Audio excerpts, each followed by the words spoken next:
Let's go!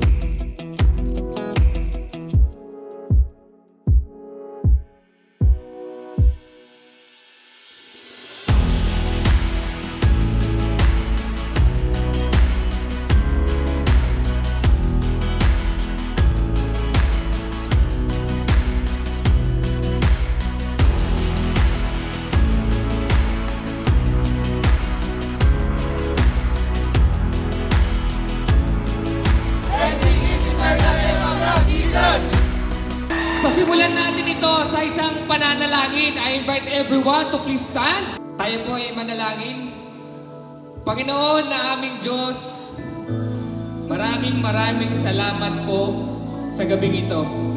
Salamat po sa programang ito na ito'y gagamitin nyo upang ikaw ay makilala at maramdaman namin ang inyong presensya. Lord God, kung may mga tao man po, Panginoon, na dumako sa lugar na ito na may dinadala, may problema, may sakit ng damdamin, Panginoon, aming Diyos, gamitin niyo po ang pagkakataon nito. Nakaugnay sila sa isang espesyal na pamamaraan, Panginoon. Itong programa na to, Lord God, ay magamit upang maluwalhati ka, upang maramdaman nila ang inyong pag-ibig, upang maramdaman nila ang inyong presensya, Lord God. Maraming salamat po, O Diyos. Wala po kaming ibang naisin sa lahat ng mangyayari ngayong gabi, kundi maibalik lamang sa inyo ang lahat ng papuri, ang lahat ng pasasalamat sa tanging pangalan ni Jesus. Ang lahat ay sumigaw pa. Amen and amen. Handa na bang magpuri at tumawi sa ating Panginoon? Tayo sumigaw, hallelujah! Thank you, Jesus! Thank you, Jesus! Gusto lang po itang i-remind na hindi po aksidente na pumunta po ngayong gabi na to. Akala mo, normal na gabi lang. Pero alam mo po ba na mangungusap ang Panginoon sa mga oras na ito? Amen? Kaya naman po, kalimutan nyo na yung mga distraction, yung mga worries nyo. God wants to talk to you. Gusto niyang papurihan mo siya. Pasalamatan ang kanyang pangalan. Amen po ba?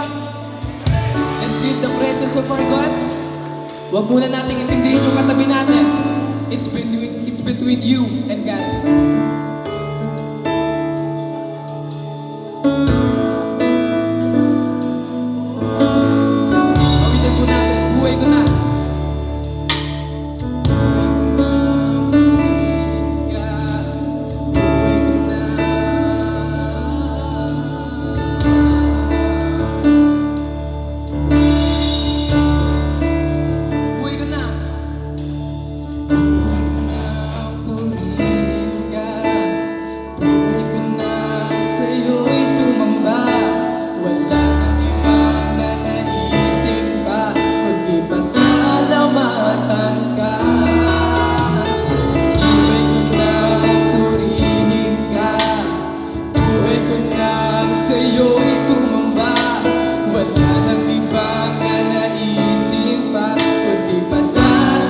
Awitin po natin, buhay na purihin ka.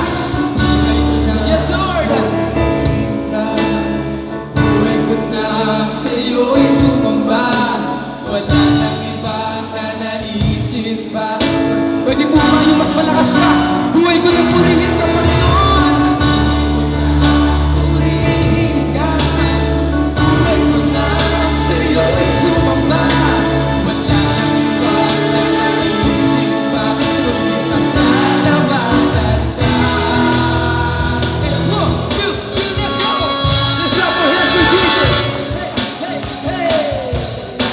Awitan po natin ang ating Panginoong buhay. Kung aking mamasdan, ang kalawakan, hindi ko maunawaan ang iyong iyong dahilan kung bakit ako'y pipilinan. Di ko kaya, di ko kayang isipin, hindi ko kayang sukatin ang pag-ibig ko, Jesus. Ang pag-ibig ko, Jesus, na lumigay. Everybody, let's sing in one. Salamat sa lahat, Jesus, sa pag-ibig mo. Walang ibang nagmahal sa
Praise the Lord. Kami po ay masaya in behalf po ng Mavs Phenomenal Basketball and Pino Missions. We are very blessed and we are grateful na kami po ay dinala ni Lord dito para ibahagi po sa inyo yung kabutihan ng Panginoon sa aming mga buhay, kung paano binago ni Lord ang mga buhay ng mga kasama po namin, at nais po namin din ihayag po iyon sa inyo.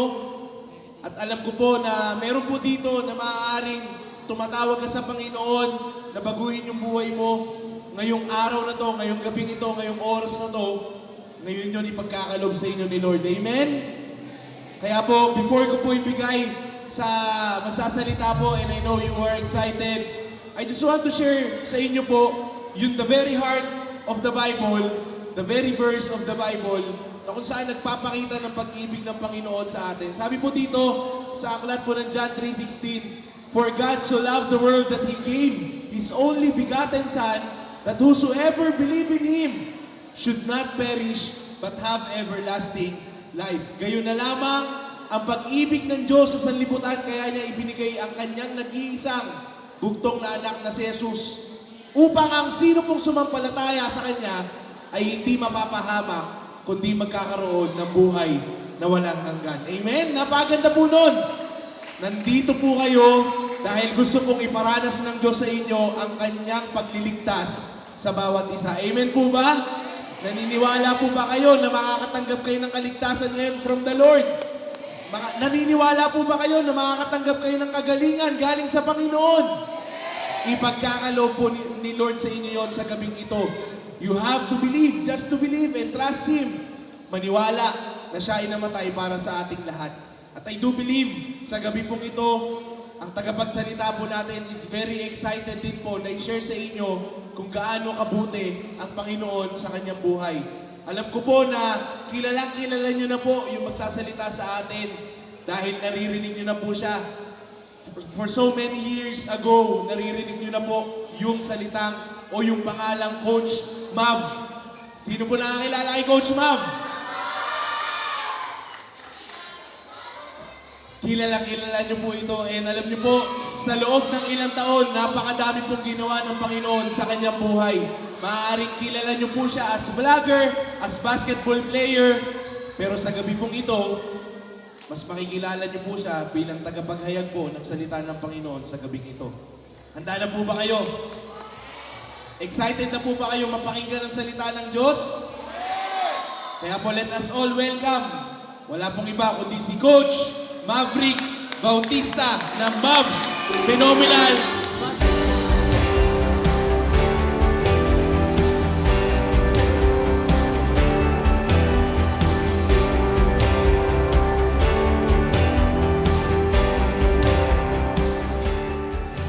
Hello. Malinaw po ba? Amen. Praise the Lord po. Magandang gabi po sa inyo lahat. And I'm very excited na nandito nakatayo ngayon sa harap ninyo. Marami pong tao dyan sa paligid. Marami pong tao kahit nasa loob ng bahay. Alam kong naririnig to. And hindi aksidente na andito kami ngayon. Nandila kami ng Panginoon dito. Hindi rin aksidente na ikaw yung nakaupo dyan, ikaw yung nakatayo dyan, ikaw yung nandun sa likod, ikaw yung nandyan.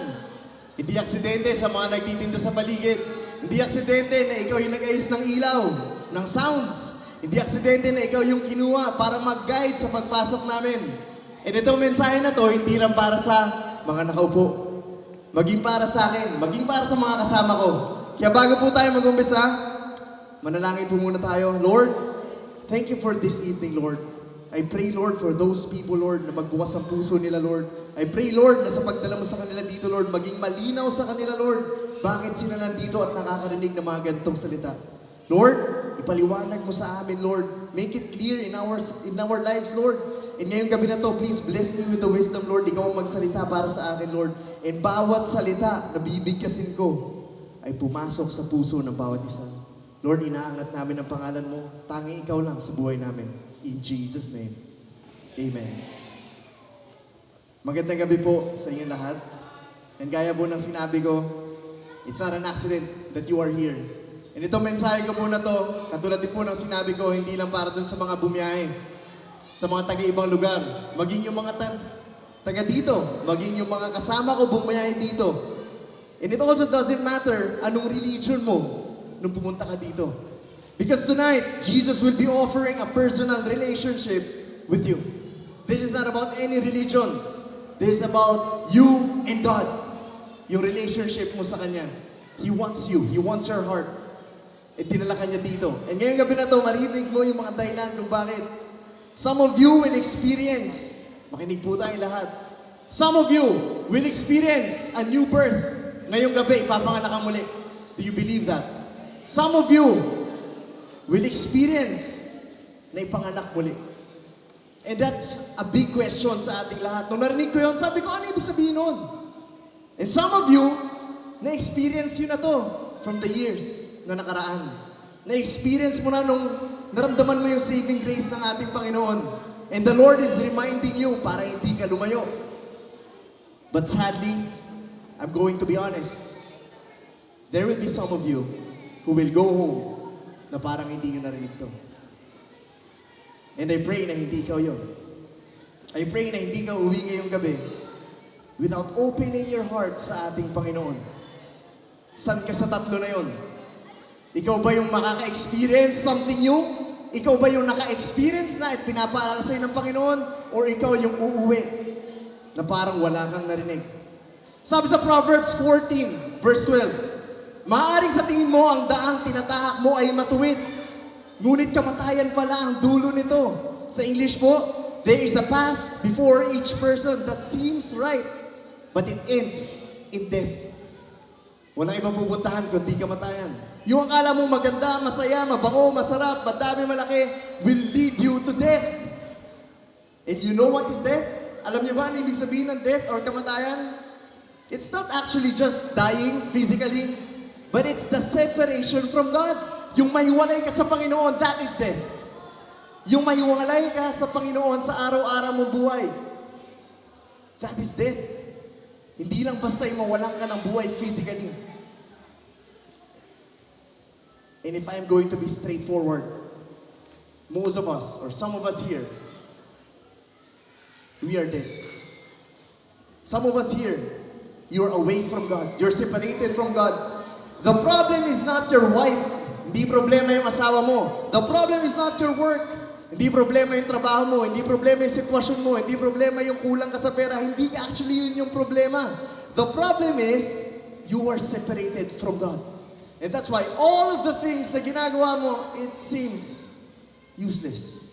It seems walang nangyayari sa'yo.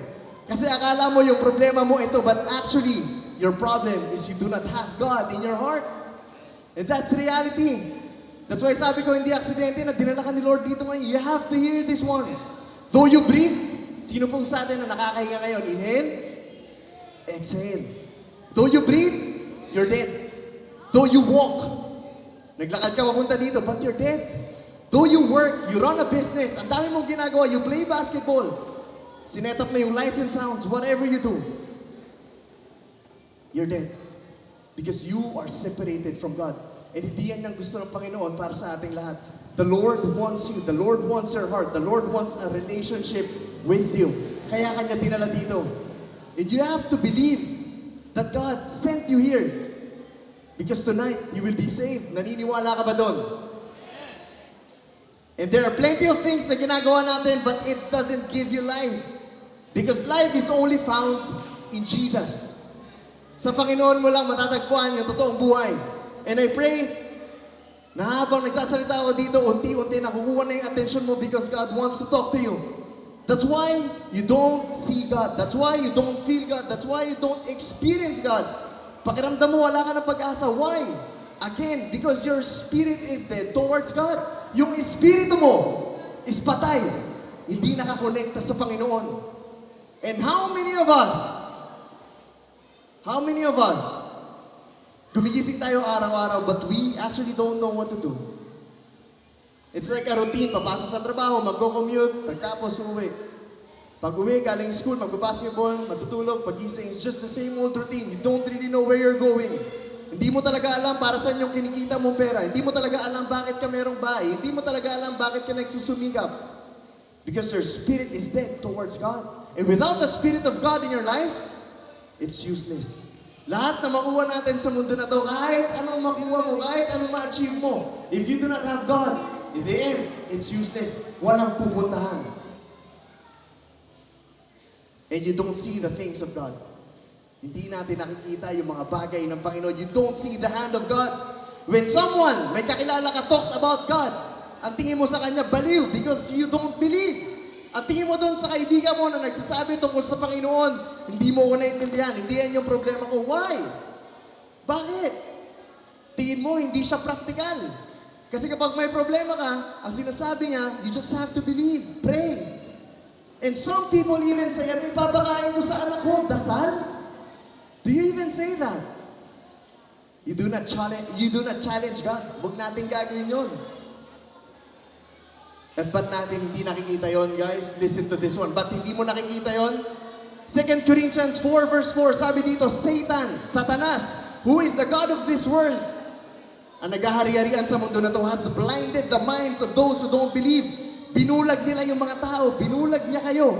Ako, nung hindi ko pa nakikilala ang Panginoon, akala ko okay ako, akala ko maayos ako, akala ko kumikita naman ako, nagtatrabaho lang naman ako, wala naman ako tinatapakan ibang tao. Malinis naman yung ginagawa ko, marangal naman. But actually, without God, wala tayong ginagawang maayos. All of us, we are all sinners, we are all dirty.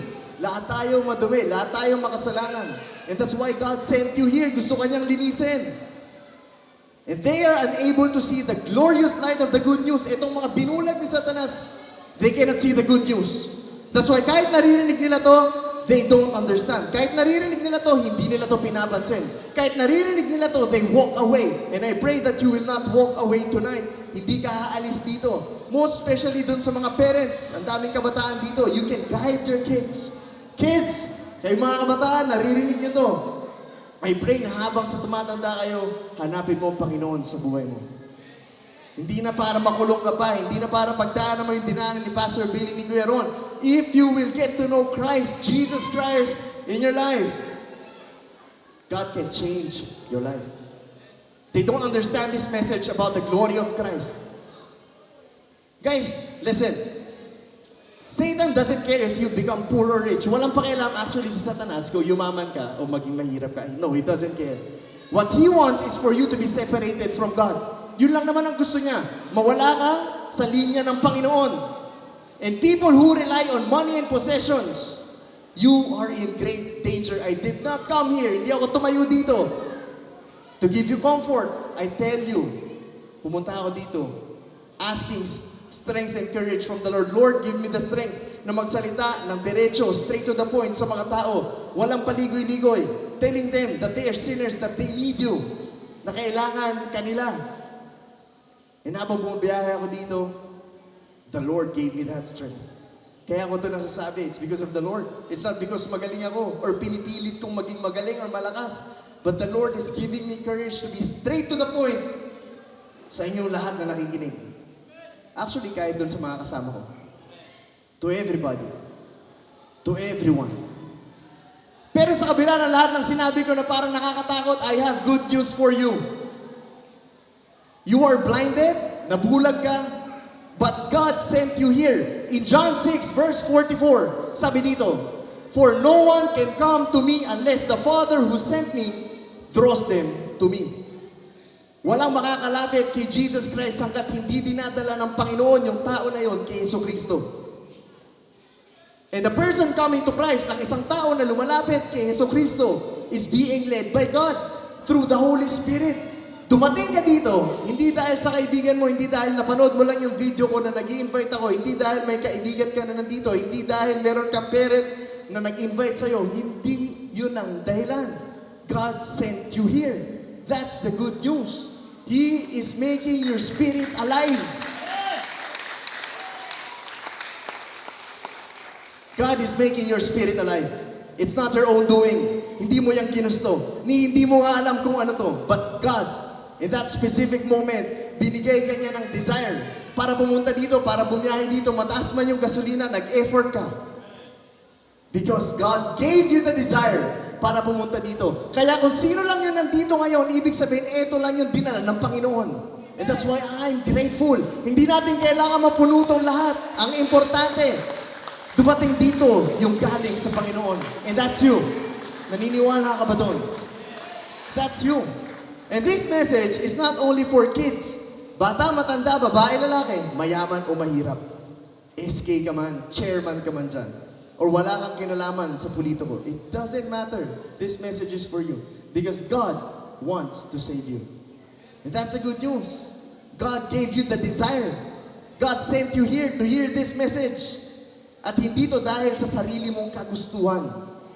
Ang akala mo dahil ginusto mo punta dito, hindi talaga yun. Akala mo dahil sa kotse mo, uy, meron akong pamasahe, meron akong panggas, meron akong motor, uy, meron akong kotse. Uy, malapit lang ako, doon lang ako nakatira. When we were invited to play here, bukas pa actually yung game, sabi ko kay Pastor, pwede po ba tayo mag-crusade sa inyo? Bakit ko po nasabi yun? Kasi before or after niya ako yayain dito, an invitation to play here, binigyan ako ni Lord. Sabi ni Lord, have a crusade dun sa lugar nila. The day before, 27. Ngayon yun. So, nung mga oras na yun, meron akong choice. Pwede ako mag-yes, pwede ako mag-no. We have a choice. And God gave you that desire to be here because He wants to save you. He made your spirit alive and willing. Binuhay niya yung spirit mo para marinig mo to. Because He loves you. He loves you, yung mga tao sa likod. He loves you, yung mga tao nakatayo. He loves you, yung mga tao nasa harap. He loves everybody. Palakpakan po natin si Lord. He loves you and He died for you. Sa inyo rin po, Mami, dyan sa tindahan, namatay po ang Panginoon para sa inyo. Jesus died for you. Ngayon, sabi ko po kanina, without the Spirit of God, hindi ka makakapunta dito. He made your spirit alive. Pero, pagdating sa pagdidesisyon, it's up to you. Dinala ka niya dito, pero pagdating sa pagdidesisyon, you have a free will. Like what I said, you may go home and you may say no. But you may say yes as well. Ngayon, yun yung ipagdadasal natin. At nagkaroon ka ng pagkakataon mamili. Nagkaroon ka ng pagkakataon, nagkaroon ka ng chance mamili. Because God has first worked in your heart to build faith. And just make sure to make the right choice. Amen? So ngayon po, ang tanong natin, what will be your response? Paano mo ngayon sasagutin tong panawagan ng Panginoon na to? What will you do? Well, mamaya you will have an opportunity to receive Him as your Lord and Savior. Mamaya you will have an opportunity and don't miss this chance. Because now is the day of salvation. Today is the day na binigay sa iyo ng Panginoon, and it may not be every day that you receive this one. Itong araw na to, na binigyan ka ni Lord ng desire pumunta dito, pwedeng hindi na ulit mangyari to sa mga susunod na buwan. And I pray that you will make a choice.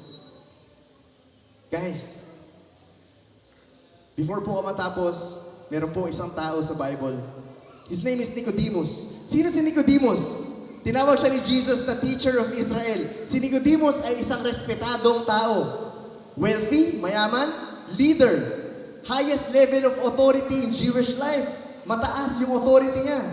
Deeply righteous by religious standards.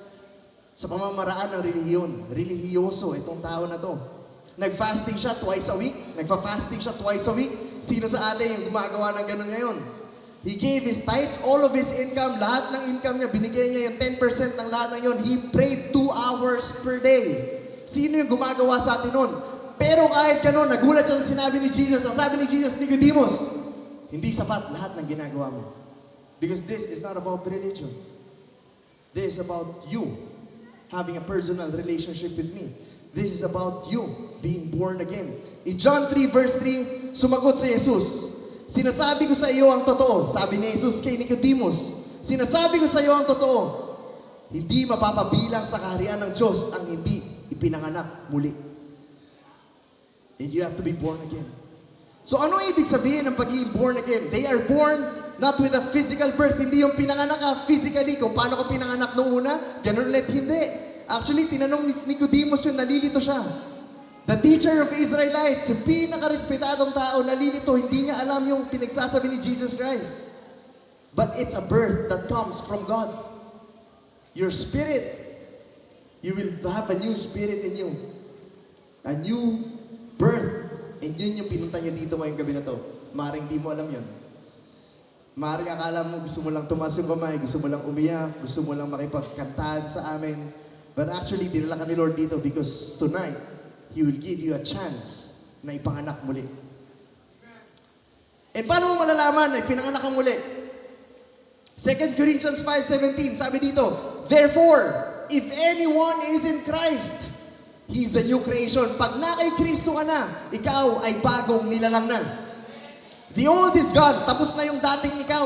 Behold, the new has come. Palakpakan po natin si Lord.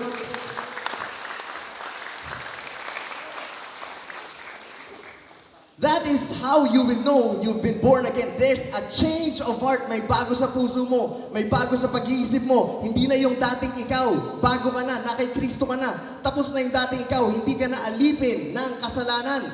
Tapos ka na sa bisyo, paglalasing, pagsusugal, pangbababae, pangloloko, pagsisinungaling, panglalamang. Hindi ka na palamura. Sumusunod ka na sa Panginoon. Siya na ang hari ng buhay mo. May takot ka na sa Kanya. Hindi ka na makasarili. That's how we'll know you've been born again. Not physically, but in spirit. Now, you will have a new spirit in you. Ngayon, punong-puno ka na ng pagmamahal, pangunawa, pasensya, kapayapaan at nabubuhay ka na para sa Panginoon. Yan ang born again. Ipinanganak kang muli. Bagong nilalang ka na. And that is what will happen to some of you tonight. But I pray that all of you, hindi kayo uuwi. I pray na habang nakikinig kayo ngayon, hindi mo iniisip paano ko uuwi. Ang iniisip mo, paano ko uuwi sa langit? Because God wants you to go home one day. Kahit anong gawin natin, you and I will die. Whatever you do, whatever I do, I will die. You will die. Yung mga namatay na nakaraan, someday, it will be you. Yung nasagasaan ng truck, someday it will be you. Yung namatay dahil sa cancer, someday it will be you. Yung namatay na mapayapa, someday it will be you. Yung namatay dahil natulog, hindi na nagising, someday it will be you. Whatever happens, you will die. And we are so afraid to talk about death. Bakit tayo natatakot when actually death is a celebration? Because death with Christ is a start of a new life. Ng totoong buhay na kasama mo ang Panginoon. So why be afraid? Don't be afraid. Konektado na ang spirito mo sa Panginoon. E nung una kong narinig yung salitang, ipapanganak muli, born again, like Nicodemus, alam niyo guys, sabi ko, ano yun? Ano yun? But the day came, dumating yung araw sa buhay ko, katulad kay Queron, kay Pastor Billy, when I truly encountered Jesus in my life, and on that day, I was born again. Not physically, but in spirit. And this is about our personal relationship with God. This is not about religion, but your personal relationship with God. Because religion cannot save you, but Jesus can. Kailangan nating malaman yon. Kahit anong pagkabanal mo, kung wala ka relasyon sa Panginoon, kahit lumuhod ka simula Makati hanggang Parañaque, it will not count. That's reality. And some of us, ginugusto nating magpakita that we are righteous based on our own understanding. Sa mga bagay na gusto nating gawin, ipakita na malinis ako, magaling ako, kaya ko to on my own. But guess what? You cannot do it on your own. Without Jesus, you do not have an access sa kaharian ng Diyos. Dahil ang tanging daan lang ay si Yesu Cristo. And anyone who believes in God's Son, lahat ng maniwala sa Panginoon, kay Jesus Christ, will have eternal life. And anyone who doesn't obey, yung hindi sumunod sa Kanya, will never experience eternal life, but remains under God's angry judgment. So mamimili ka lang sa dalawa. You want that kind of life? Na kung saan nandito ka pa lang sa lupa, you have a glimpse of heaven. Nandito ka pa lang sa lupa, nakikita mo na kung ano mangyari sa langit. You experience that kind of love, that kind of peace na dati hindi mo makita. Or, nandito ka pa lang sa lupa, nagkakaroon ka na ng glimpse ng impyerno. And some of us, you always have that glimpse kung anong hirap yung sasapitin ng isang taong hindi tumanggap sa Diyos. And pag totoong tinanggap mo si Jesus sa buhay mo, there will be a transformation. And that is how you will be born again. Para po sa mga bisita na hindi nakakaalam. There's a transformation. Ibig sabihin, kaya mo nang tumanggi sa kasalanan. Ibig sabihin, kaya mo nang tumanggi dun sa barkada mo na nagbibigay sa'yo ng maling gawain. Ibig sabihin, kaya mo nang talikuran yung makasalanang buhay mo na naglalayo sa Panginoon. Ibig sabihin, kung yung trabaho mo mismo ay nagbibigay sa'yo ng kasalanan, kaya mong iwanan yung trabaho na yun. Because now, ang imahalaga sa'yo is kung paano mo papapurihan ng Panginoon sa araw-araw na pamumuhay mo. Yun ang magiging importante para sa isang taong ipinanganak muli. You will have faith kahit hindi mo naintindihan. At akala natin boring yun. Sino po nag-aakala na boring ang buhay sa Panginoon? Kasi masarap yung bawal. Masarap yung masama. Pero wala nang masasarap pa sa presensya ng ating Panginoong Hesus sa buhay natin. Wala na. I'm telling you, if you experience the presence of God, presensya ng Panginoon sa buhay mo, I'm telling you, hindi mo gugustuhin yung kinalalagyan mo ngayon. And dinala ko ng Panginoon dito, guys, not to comfort you from your daily problems. Nasasabihin ko sa iyo, okay lang yan. Gagaling ka din. Lalakas ka din. Malalagpasan mo din yan. Kikita ka din. Aangat ka din. No! Hindi kita bubulahin. Dinala tayo ng Panginoon dito. Because He wants to tell you the truth. Yung katotohanan. Because the truth will set you free.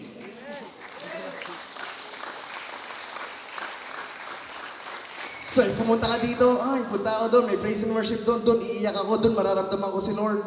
But you did not come here for transformation. You did not come here for you to have this experience, full experience of God. I'm telling you, after mo umiyak, after mo itaas yung kamay mo, pag-uwi mo, if there's no transformation, it's going to be the same life. And paano mo malalaman na hindi ka na pinanganak muli? Kung yung dating buhay na akala mo iniwan mo, still nag-fit pa rin sa'yo. Kung yung akala mong buhay, tinalikuran mo na, still, nagagawa mo pa rin ngayon na parang wala lang. Guys, God is trying to save you. Tonight, gusto ka niya papuntahin dito. He wants you to hear this one. He wants to save you. Yun lang naman yung dahilan kung bakit kami pumunta dito. At yun lang yung dahilan kung bakit ako nag-yes sa Panginoon. Because the Lord wanted to save the people here sa Barangay Gregorio. And ilang taon na tayo nakakulong, guys? Ilang taon na kayong nakakulong? Ilang taon na akong nakulong? Bilanggo. Si Kuya Ron, physical. Nakakulong sa kulungan. Totoong kulungan. Physical. Pero most of us, wala ka sa kulungan.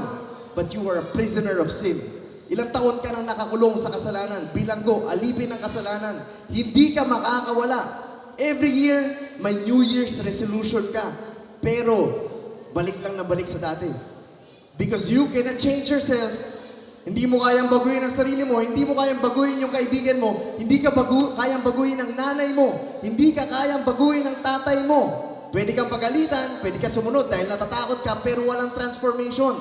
The only one who can change you is our Lord Jesus Christ. And He wants to save you tonight.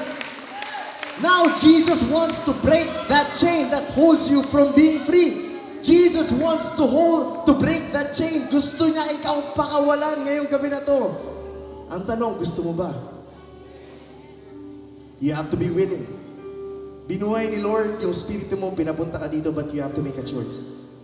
Pero babalik ako sa una kong tanong at sinabi kanina. Ngayong gabi, some of you will be born again. Ngayong gabi, yung iba sa inyo, ipapanganak muli. Yung iba naman sa inyo, maaalala kung paano kang ipinanganak muli nung mga nakaraan. Para paalalahanan ka ng Panginoon na anak, huwag kang lalayo sa akin. But sadly, I hope hindi ito mangyari sa'yo ngayon. Na narinig mo to, pero uuwi ka na parang wala kang narinig. I pray na hindi ikaw yon. I pray that you will choose Jesus tonight. Because life here on earth is too fast. Mabilis lang ang buhay dito.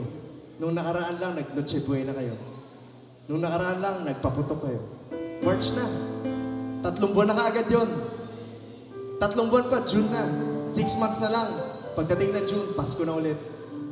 That's how fast life is. And sino nagsabi sa'yo na meron ka pang 50 years? Sino nagsabi sa'yo na dahil 10 years old lang ako, meron pa akong 70 years? honest, sana po pakinggan nyo to. You may die tonight. That's true. Hindi ko kayo tinatakot. You may die tomorrow. But do not die without a personal relationship with Jesus Christ.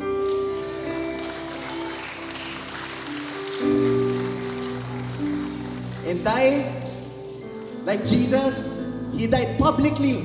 Namatay siya in front of many people, pinagtawanan, dinuraan, sinaktan. And now, God, Jesus is calling you publicly to receive Him. Jesus wants a personal relationship with you. Kaya po, para sa mga taong gustong tanggapin ang ating Panginoon, we will have an altar call. Pwede po kayo lumapit sa harapan. And our pastors will pray for you. Our pastors will give you that kind of experience na kung saan meron palang ganong klaseng buhay.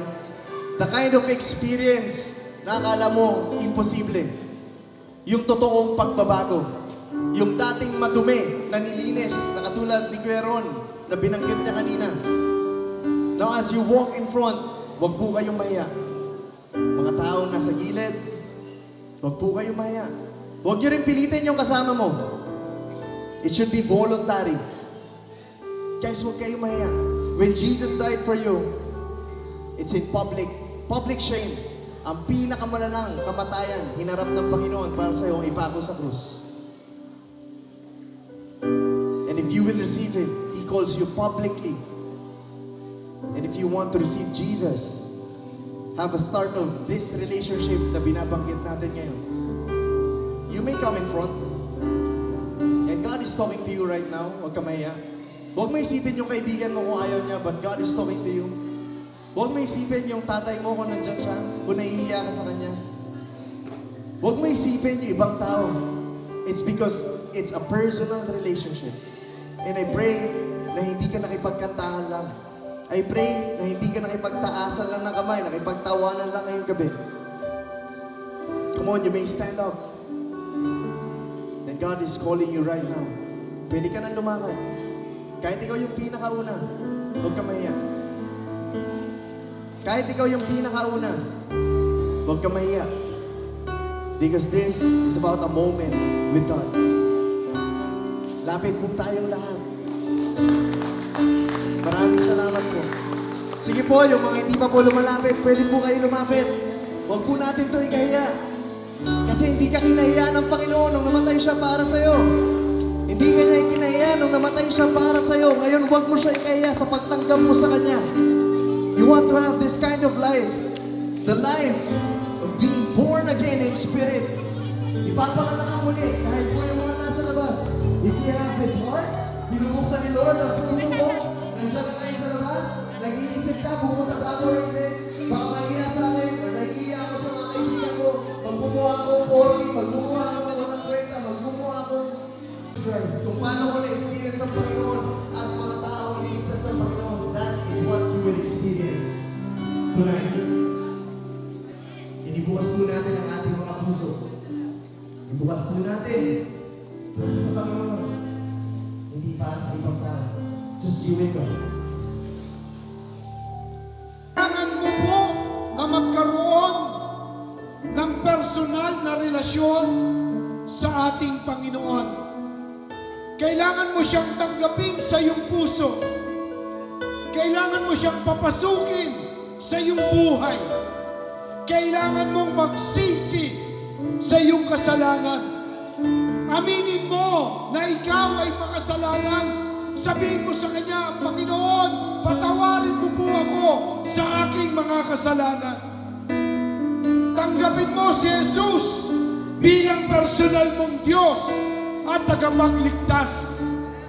Papasukin mo siya sa iyong puso. Sa mga narito sa harap at doon po sa mga nakatayo sa likod, mga nakaupo sa kanilang mga tahanan, nakikita ka ng Diyos, nakikita ka ng Panginoon. Maaaring sumunod ka sa panalangin ito. Maaaring tanggapin mo si Jesus bilang personal mong Diyos at tagapagligtas. For God so loved the world that He gave His only begotten Son, that whosoever believes in him should not perish, but have everlasting life. The Lord is offering you everlasting life. Tatanggihan mo ba? Narito pa po ang ating Panginoon tonight sa mga nasa harapan, sa mga nakaupo sa kanilang mga tahanan. Inaabot ka ng boses na ito. Kinakausap ka po ngayon ng ating Panginoon. Kinakausap niya ang iyong puso. Huwag mo po sanang patigasin ang iyong puso. Buksan mo ang iyong puso, tanggapin mo siya as your Lord and Savior. Dadalhin ko po kayo sa isang panalangin. Susunod po kayo sa panalangin ito. Aariin po ninyo na ang panalangin ito ay mula sa inyong mga puso. Panalangin ng pagkilala, pagtanggap sa ating Panginoong Yesus. Kung nais po ninyong tanggapin ang Panginoong Yesus bilang personal ninyong Diyos at tagapagligtas, mari po bang itaas ninyo ang inyong mga kamay? Iyuko mo ang iyong ulo, ipikit ang iyong mata, sumunod ka sa panalangin ito. Ariin mo na iyong panalangin ang dasal na ito. Sumunod po kayo sa panalangin. Panginoong Diyos, inaamin ko po na ako'y makasalanan. Hindi ko po kayang iligtas. Hindi ko po kayang pag-ipunan ang aking mga kasalanan. Panginoong Yesus, pinagsisisihan ko ngayon ang aking mga maling paniwala, ang aking kasalanan, at tinatalikuran ko po ang lahat ng ito sa gabing ito. Panginoong Yesus, binubuksan ko po ang aking puso, ang aking buhay, at tinatanggap kita, pinapanampalatayanan kita bilang personal kong Diyos at tagapagligtas. Salamat po sa iyong pagsasakripisyo sa krus ng Kalbaryo. Bumuhos ang iyong dugo upang ako ay hugasan, linisin sa lahat ng kasalanan. Panginoong Yesus, samahan mo po ako, gabayan niyo po ako, magmula ngayon hanggang sa iyong pagbabalik. Salamat, Panginoong Yesus, sa iyong pagpapatawad sa akin at sa pagtanggap mo sa akin. Salamat sa buhay na walang hanggan na iyong kaloob sa akin. Amen. Amen. Palakpakan po natin ang ating Panginoon. Sa pagtanggap po ninyo sa ating Panginoon, dalawa lamang po ang nakakaalam. Una, ang ating Panginoong Diyos. Alam niya kung tinanggap mo siya sa iyong puso. Nakikita ka ng Diyos kahit kayo po ay nasa loob ng tindahan o kahit kayo po ay nasa mga sala o kwarto ninyo. Nakikita ka ng Diyos kung ikaw nga ay tumanggap sa Kanya. Pangalawang nakakaalam, ikaw mismo. Alam mo sa sarili mo kung tinanggap mo si Jesus sa iyong puso. At dahil ikaw ay tumanggap sa Panginoon, ikaw ngayon ay bagong nilalang na kay Kristo. If anyone be in Christ, he is a new person. The old is gone, the new has come. That's number one. Number two, you are now forgiven. ikaw ngayon ay pinatawad na. Pinatawad ka na sa lahat ng iyong kasalanan. Pangatlo, ikaw ngayon ay pinalaya na ng ating Panginoon. You shall know the truth, and the truth will set you free. Pang-apat, ikaw po ngayon ay anak na ng Diyos. Hallelujah! Hallelujah! Hallelujah! Sabi po ng John 1:12, kung sino man ang tumanggap sa Kanya, tinanggap niyo po ba sa Jesus? Binigyan niya ng karapatan na maging anak ng Diyos. Hallelujah! Sabihin mo sa katabi mo, anak ka na ni Lord. Magkakapatid na tayo. Magkakapatid ka tayo. Hallelujah. God bless you everyone.